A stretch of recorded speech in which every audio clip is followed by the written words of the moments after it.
Hi guys, আসসালামু আলাইকুম। সবাই কেমন আছো বন্ধুরা? আশা করি সবাই খুবই ভালো আছো। আমি আল্লাহর রহমতে অনেক ভালো আছি। তো চলে এসেছি তোমাদের মাঝে আরেকটা রেসিপি নিয়ে। আজকে রেসিপিটা একটা নতুন রেসিপি। আজকে রেসিপিতে বন্ধুরা এখানে দেখো, এখানে পটল কিন্তু আমি কেটে নিয়েছি ঠিক আলুর মতো করে কুচি কুচি করে। তো এখন এটা কাচ্চি মাছ দিয়ে রান্না করব। তো কাচ্চি মাছ দিয়ে কীভাবে রান্না করব সেটা তোমাদের সাথে শেয়ার করছি। তো প্রথমে এখানে আমি এই যে কড়াইটা দেখছো, কড়াই আমি তেল দিয়ে দিয়েছি পরিমাণ মতো। তারপর এখানে দিয়ে দিচ্ছি পেঁয়াজ, কাঁচামরিচ। পেঁয়াজের পরিমাণ একটু বেশি দিয়েছি, কাঁচা মরিচের পরিমাণটাও একটু বেশি দিয়েছি।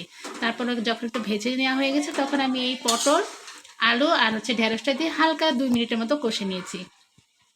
তো কষানো কিন্তু 2 মিনিটের মধ্যে ভালোভাবে হয়ে গেছে। বাট এখন দেখো যে কাচ্চি মাছটা দিয়ে দিয়েছি। এখন জাস্ট একটু নেড়ে চেড়ে নিব, চেড়ে চেড়ে চারপাশটা যাতে মাছটা ছড়িয়ে পড়ে সেজন্য। এই মাছটা কিন্তু গলবে না বন্ধুরা, এই মাছটা এভাবে থাকবে। তো আমার কিন্তু নাড়া হয়ে গেছে। এখন আমি এইভাবে রান্না করাটা শেষ করব। তো ঢেকে দিয়ে রান্নাটা শেষ করব বন্ধুরা। এটা কিন্তু আজকে চচ্চড়ি হচ্ছে। তো ঢেঁড়সের আর পটলের চচ্চড়িটা কেমন হচ্ছে সেটা তোমাদের সাথে শেয়ার করছি। আশা করি তোমরা সম্পূর্ণ ভিডিওটা দেখবে। তো ভিডিওটা আমি তোমাদের জন্য বেশি একটা সময় নিই নি বন্ধুরা, তাই আশা করি তোমাদের দেখতেও কষ্ট হবে না, তোমরা এক সিরিয়ালে দেখে নিতে পারবে।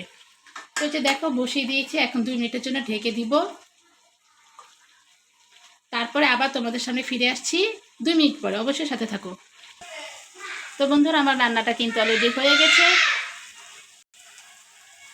তো আমি কিন্তু এখনো চুলায় রেখেছি, নামিয়ে নিইনি বন্ধুরা, কেননা দেখা যাচ্ছে হালকা হালকা ফুটিয়ে উঠতেছে। তো আমার রান্নাটা আর একটু মিনিটের জন্য অ্যাড করব। তো আমি এখানে তো বন্ধুরা রেসিপিটা কেমন লেগেছে অবশ্যই কমেন্ট বক্সে লিখে জানাবে।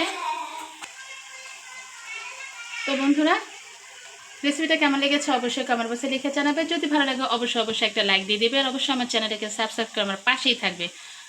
তো বন্ধুরা রেসিপিটা কেমন হয়েছে অবশ্যই বলবে, আর অবশ্যই বাসায় একবার হলে ট্রাই করবে। হেভি টেস্টি একটা রেসিপি বন্ধুরা, আশা করি তোমাদের খুবই ভালো লাগবে। বাসায় যদি ট্রাই করো তাহলে বুঝতে পারবে কতটা টেস্টি।